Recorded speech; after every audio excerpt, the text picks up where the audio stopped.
Right breaking news చూస్తున్నాం. నంద్యాల జిల్లా ఆత్మకూరు నీళ్ల తోట్ల వీధిలో విషాదం చోటు చేసుకుంది.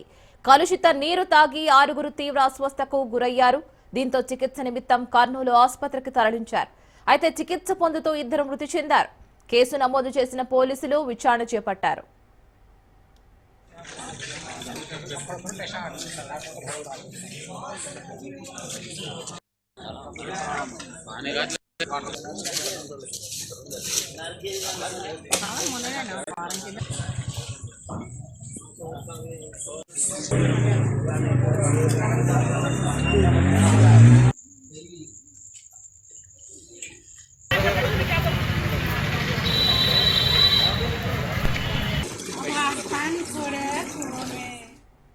రైట్ బ్రేకింగ్ న్యూస్ చూస్తున్నాం. నంద్యాల జిల్లా ఆత్మకూరు నీళ్ల తోట్ల వీధిలో విషాదం చోటు చేసుకుంది. కలుషిత నీరు తాకి 6 తీవ్ర అస్వస్థకు గురయ్యారు. దీంతో చికిత్స నిమిత్తం కర్నూలు ఆసుపత్రికి తరలించారు. అయితే చికిత్స పొందుతూ 2 మృతి చెందారు. కేసు నమోదు చేసిన పోలీసులు విచారణ చేపట్టారు. पानी का प्रॉब्लम बहुत दिन से है। ये प्रॉब्लम आने से बहुत अदना जाना बिगड़ हुआ है। ये मोशन सो जुलाबा खाला बहुत होते हैं।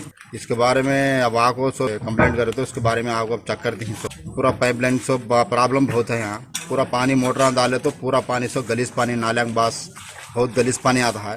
ये पानी पी को बहुत अदना हॉस्पिटल में है। इसके बारे में बहुत अदना घर में भी उखाला जबला जुलाबा हो बांटना चला को इसमें है तो सीरियस में है जरा पोजिशन। उसके बाद से पानी के बारे में हम जरा पकीजा करो करने के बाध्यता करो भाई మాత్రం కలుషిత నీళ్ళు వచ్చినాయి. చాలా వాసన వచ్చింది నీళ్ళలో. ఆ వాసన చూడలేక మేమే ట్యాంక్ కడుక్కున్నాం. మా ఇంటి వరకు చెప్తున్నా. తర్వాత ఇక్కడ ఏమో కాలువలు సరిగ్గా చెత్త సరిగ్గా తీయరు. ఈ కాలువ కొత్త కాలువ కట్టినారు. ఈ నీళ్ళు అతనికి దాటదు. వాసనకు వస్తున్నాం. ఆ కాలువలో ఏమైనా పురుగులు పడినా పాములు పడినా నేను పోయి చెప్పి రావాలి. అయ్యి గారికి పోయి చెప్పి వచ్చినా నేను వచ్చి చూసి